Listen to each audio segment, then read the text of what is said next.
In the heart of downtown, where the rhythm of life beats in sync with the tapping of keys on laptops and the clinking of porcelain cups, there stood Raymond Miller.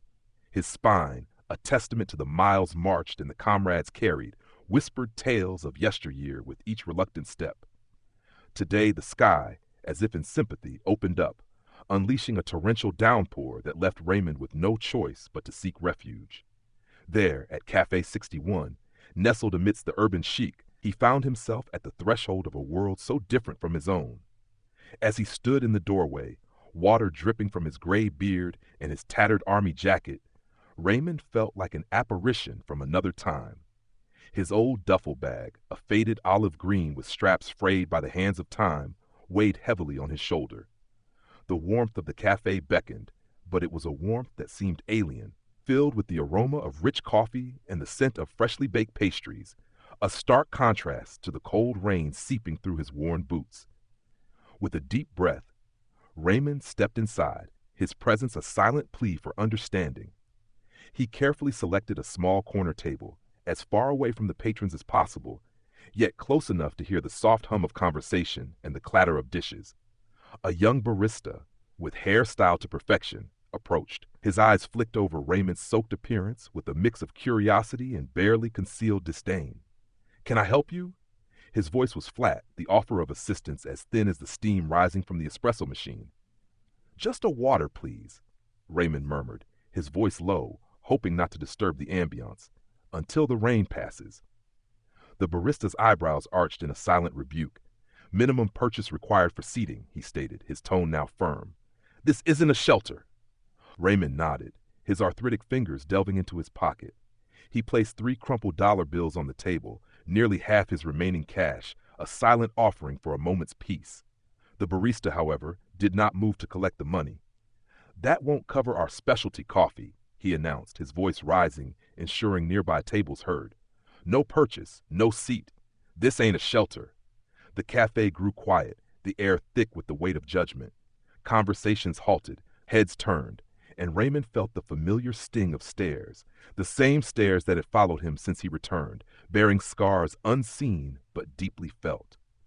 He understood the unspoken rules of this place, yet his heart yearned for a moment's respite, a brief escape from the relentless march of time and rain. As Raymond slowly rose, his voice barely above a whisper, he declared, "I'll just wait outside under the awning." His hand reached for his duffel bag, weathered by journeys through war and peace. At the adjacent table, a well-dressed man, his face contorted in disdain, loudly proclaimed, "He stinks! Can't you smell that?" His words sliced through the cafe's air, igniting ripples of laughter that danced mockingly around Raymond. Raymond, his eyes cast downward, focused solely on the bag that had been his silent companion through 2 tours of duty, 3 surgeries, and countless nights beneath unforgiving bridges when his disability check fell short. The barista, now circling the counter with an air of hostility, commanded sharply, "Sir, I must insist you leave at once. You're disrupting our patrons." Raymond offered no resistance. Arguments were luxuries he could ill afford. His limp carried him towards the exit, but the barista, impatient and abrupt, seized his elbow, propelling him forward. The sudden jolt sent Raymond's duffel tumbling, its contents spilling across the polished concrete. Among the few possessions that scattered, a small mesh bag glinted in the light, revealing a Purple Heart medal, its purple-edged ribbon unmistakable, a silent testament to valor.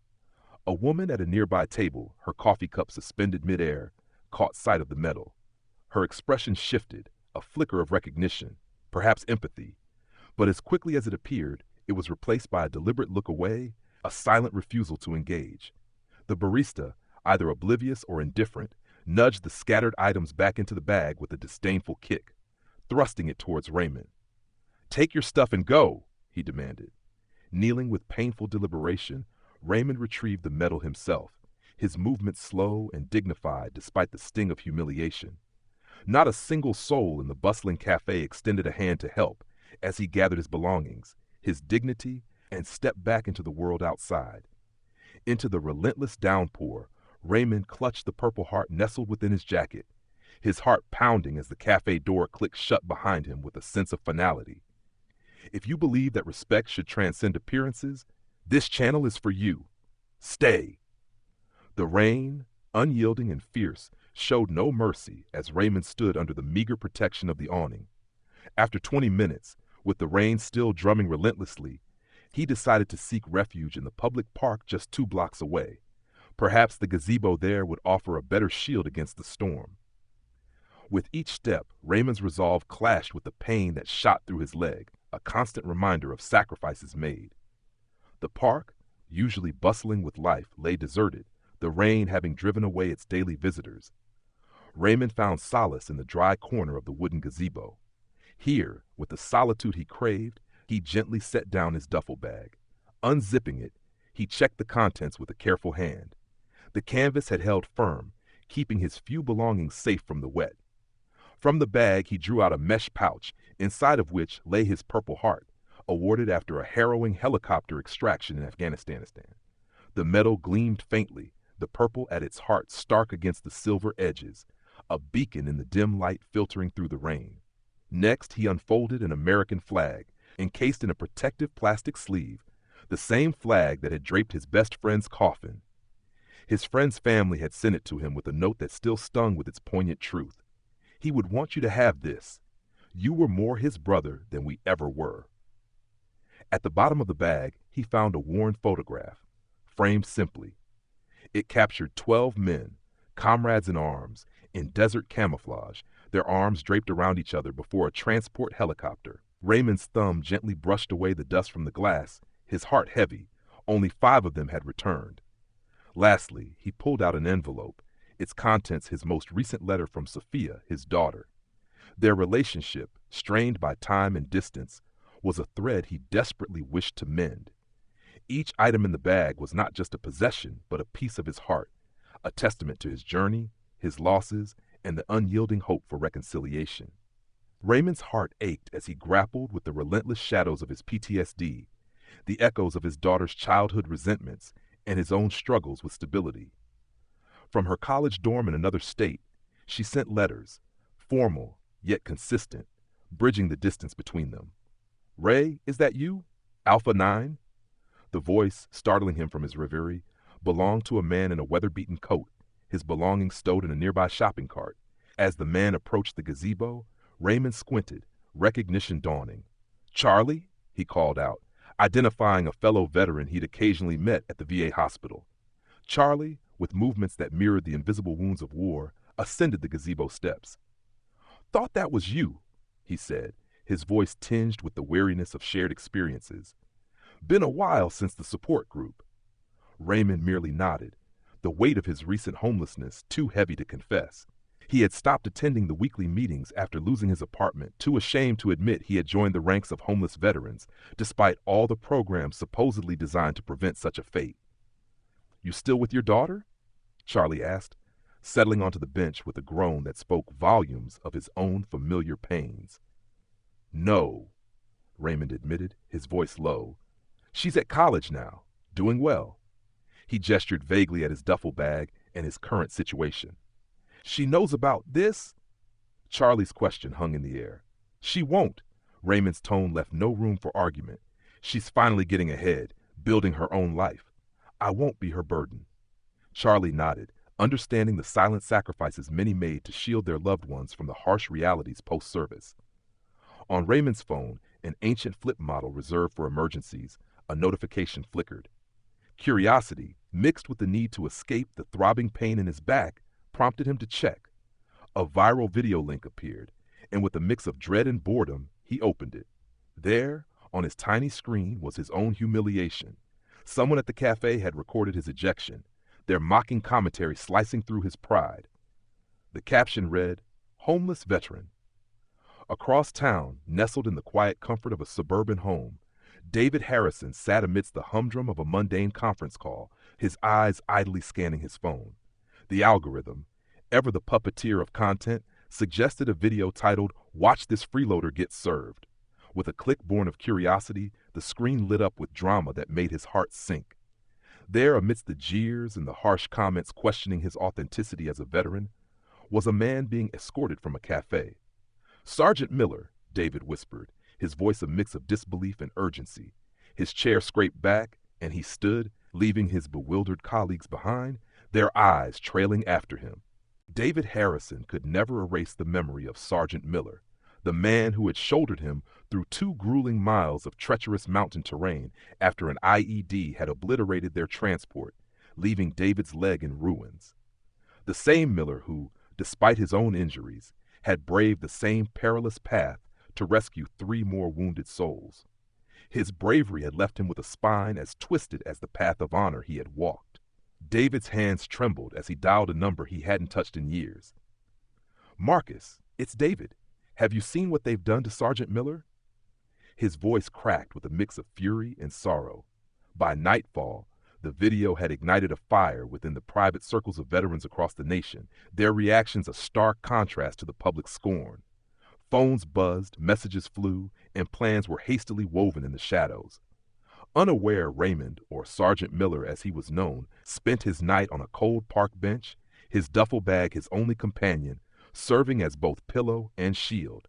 The Purple Heart, a silent testament to his valor, lay close to his heart, a sacred relic against the cold.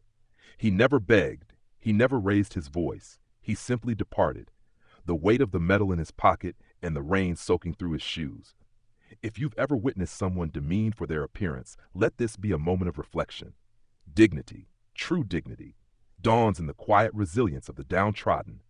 As the city awoke under a sky washed clean by the previous day's rain, Raymond rose with the sun, his resolve as unwavering as the dawn itself. As the first light of dawn crept through the park, his body, worn by the relentless passage of time, rebelled against each motion. The damp morning air had seeped into his joints overnight, making every step a testament to his endurance. He sought refuge in the park's public restroom, a humble sanctuary where he could wash his face and brush his teeth, clinging to the remnants of his dignity with what little he had. Years of military discipline were evident as he meticulously folded his sparse belongings, tucking them away into his duffel with a precision that spoke of a life once ordered and regimented. Across the street, the cafe's morning shift was just beginning. The same barista from the day before, blissfully unaware of the old man he had unintentionally shamed, was setting up tables with a cheerful whistle, arranging chairs with a practiced ease. The first customers of the day began to trickle in, their voices a soft murmur as they ordered their elaborate coffee concoctions, eyes glued to their phones, oblivious to the world outside. But then the tranquility shattered. The deep, resonant rumble of a military truck engine pierced the morning calm, its vibrations reaching even the cafe's windows. One by one, more trucks appeared, converging from different directions until 5 Army transport vehicles had effectively barricaded the entire block. Pedestrians halted, their confusion palpable. Inside the cafe, patrons pressed their faces against the glass, curiosity etched into their expressions. The barista stood motionless, a coffee pot suspended in midair as figures began to emerge from the vehicles. These were not active-duty soldiers. Their varied uniforms told tales of different eras. Some sported desert camouflage from the Iraq and Afghanistan campaigns, others wore the older battle dress uniforms of past conflicts. Each uniform was adorned with patches, insignia, and ribbons, each a narrative of service, sacrifice, and survival. Leading this assembly was Lieutenant Colonel Carla Rodriguez, her salt and pepper hair pulled back in a tight bun, her uniform as impeccable as her demeanor. Though a decade removed from active duty, she carried herself with the commanding presence of one who has always commanded attention. With a single call from her, 50 veterans snapped to attention, a silent testament to their undying respect and discipline. Outside, a line of spectators stretched along the block, their curiosity piqued by the unusual sight of military personnel forming up on the sidewalk. The scene was alive with the hum of excitement as patrons from the cafe and neighboring businesses emerged, phones aloft, eager to capture the spectacle. Amidst this gathering, Raymond stood, his interest drawn from the tranquility of the park by the unfolding commotion. His expression shifted from bewilderment to a dawning recognition as he identified familiar faces in the ranks. Colonel Rodriguez, her presence commanding and her voice resonant, stepped forward to address the captivated crowd. "Yesterday, within these walls," she declared, her finger pointing directly at Raymond, A man was subjected to public humiliation and expulsion due to his appearance. That man, she paused for effect, is Sergeant First Class Raymond Miller, once the fearless leader of Alpha 9 Rescue Team, 10th Mountain Division. A wave of murmurs swept through the onlookers. The barista, who had previously dismissed Raymond, now turned a shade paler. This establishment, Colonel Rodriguez continued, her voice echoing down the street, rejected a man who bore the weight of 4 injured comrades through enemy fire after their vehicle was obliterated by an IED. A man who, despite his own injuries, refused evacuation until each member of his team was accounted for, suffering permanent spinal damage in the process, a damage the VA has yet to fully rectify. With a solemn gesture, she beckoned 2 veterans forward. They carried a large, imposing wooden sign which they placed directly in front of the cafe's entrance. "This place refused a hero," the sign proclaimed, stark against the backdrop of the cafe's cheerful facade. The crowd, once buzzing with anticipation, now fell into a heavy silence, many lowering their phones as the gravity of the situation settled upon them. The barista, now outside, his face flushed with embarrassment, stammered, "I didn't know. How could I know? He didn't say anything about being a veteran." Colonel Rodriguez, her gaze unwavering, responded, "And that, son, is precisely the point. True heroes seldom declare themselves. They do not parade their medals. They carry their scars and stories quietly within."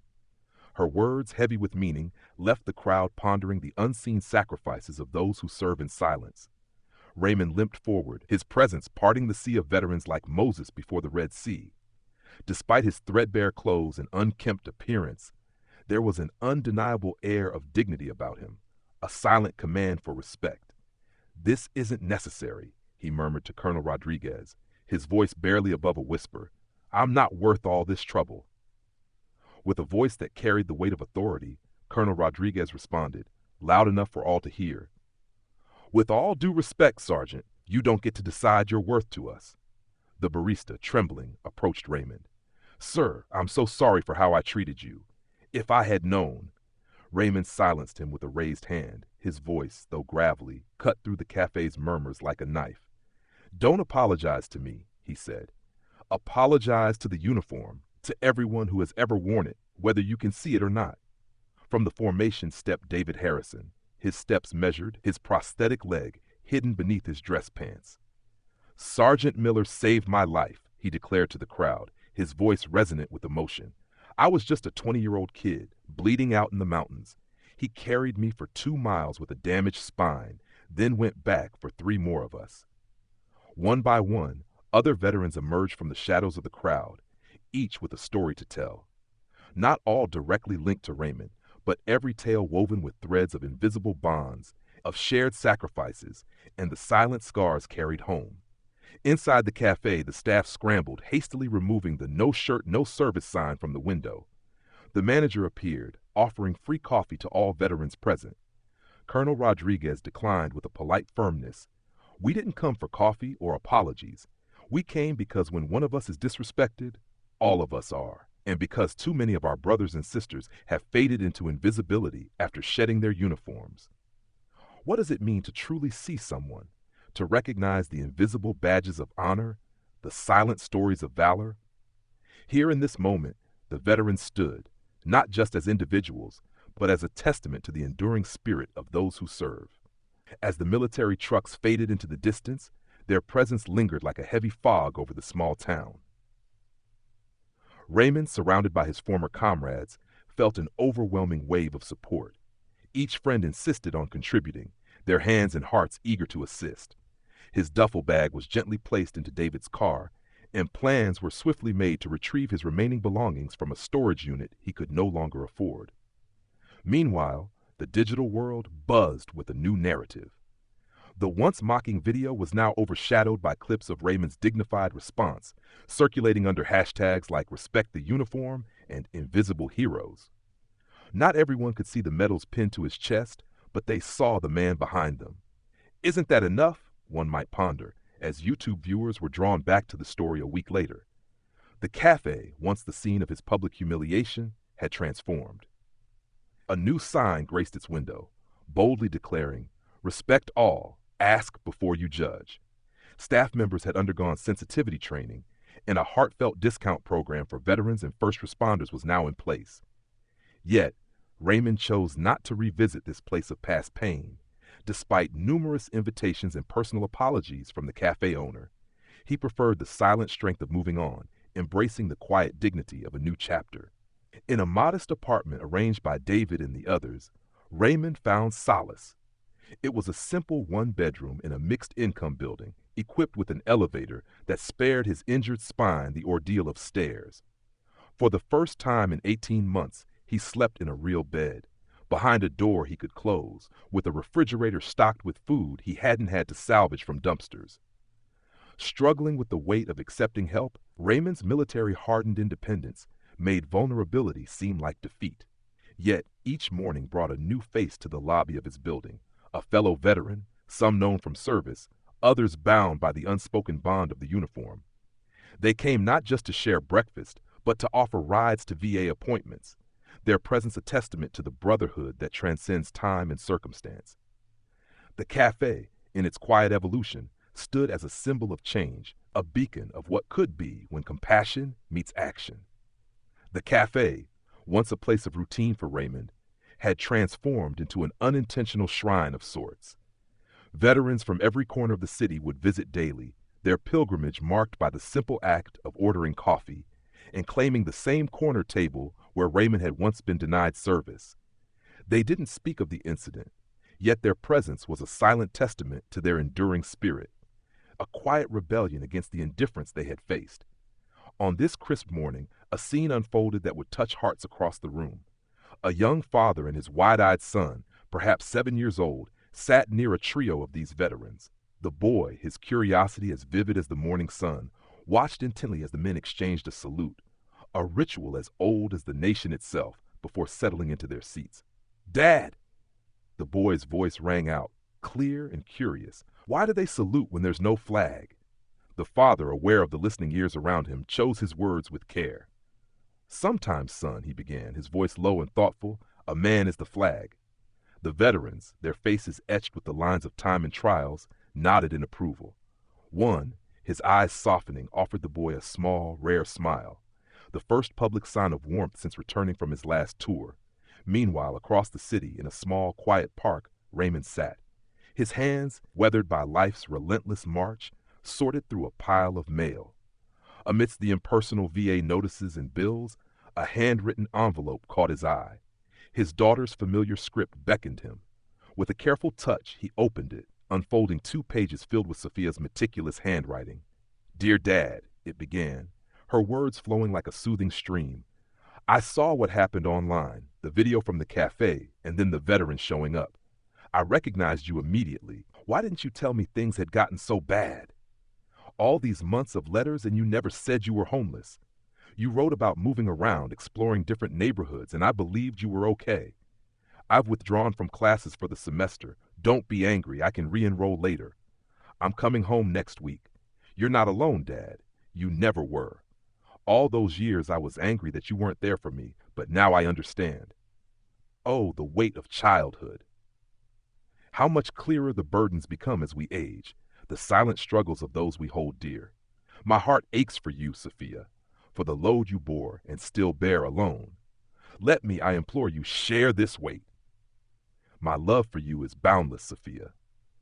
Raymond read the letter not once but twice, each word seeping into the crevices of his heart.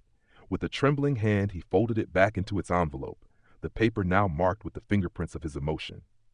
A solitary tear dared to escape down his rugged cheek, a testament to the turmoil within, before he briskly brushed it away.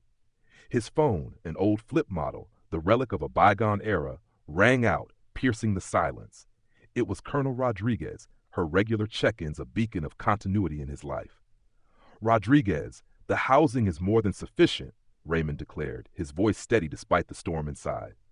"You don't need to keep calling." "That's not why I'm calling, Sergeant," she countered. "The mayor's office has reached out. They're keen on setting up a veteran outreach program, permanent housing, job opportunities tailored for those with combat-related disabilities. They need advisors with real insight into these struggles." "Sounds like a noble cause," Raymond responded, a note of caution in his tone. "Good luck with that. They're offering paid positions. I've put your name forward." Raymond's immediate instinct was to decline, his pride recoiling at the thought of charity. But Rodriguez's words halted him. "Before you say no, consider this. How many others are still out there? How many won't have 50 veterans show up to defend them? This isn't about you anymore, Sergeant. It's about all of them." Outside, the park had become a canvas of innocence, children from the nearby school playing without a care, their laughter a stark contrast to the complexities of the adult world. "My daughter's coming home," Raymond said, his voice softening with the weight of his emotions. "That's wonderful news," Rodriguez replied warmly. "Bring her to the meeting. Let her witness what her father is constructing." That evening, as the sky blushed with the hues of sunset, Raymond reached for his phone. It was time to bridge the silence, to reconnect with the light of his life, his daughter. As the evening shift drew to a close at the cafe across town, Raymond Miller's earlier ejection still hung like a shadow over the space. A barista, armed with new training but wrestling with old instincts, was wiping down tables when an elderly man, his jacket frayed at the edges, stepped through the door. The barista's body tensed, a silent battle raging within him. But before he could act, one of the cafe's regular veterans, his eyes catching a subtle glint of a pin on the newcomer's lapel, stood up. "Vietnam?" he inquired, his voice carrying a note of recognition and kinship. The old man nodded, his eyes reflecting stories of battles fought and survived. "Join us," the veteran urged, gesturing towards their table. "Coffee's on me." The barista, watching this unfold, felt something shift inside him. Without a word, he brought over a fresh pot of coffee, his actions speaking louder than any policy or training could. Here, in this small act, was the lesson learned, not from mandated sessions or enforced protocols, but from the raw, unbreakable bonds of those who had served, no matter how they appeared to the outside world. As the night deepened, the city continued its relentless rhythm, but within these walls, change was brewing. The invisible were beginning to shimmer into view. The forgotten were finding their names whispered once more. And Raymond, back in his apartment, finally unpacked his duffel bag completely. There on his bedside table, he placed his Purple Heart, not as a relic of past pain, but as a testament to its present worth. Some wear their medals proudly on their chests, others keep them close in their pockets, perhaps because the world has stopped looking. But remember, when one person stands up, an entire army might follow. Have you ever misjudged someone based on their appearance? Share your stories, for we are here listening. As dawn broke and the clock struck 8 a.m., not a soul had offered aid, yet the street was suddenly barricaded by 5 imposing military trucks. From one emerged the man, once scorned for his appearance, now standing tall in full uniform. Have you ever witnessed such a drastic transformation where humiliation turns to honor? Thank you, dear viewers, for joining us on this journey. Your engagement means the world to us.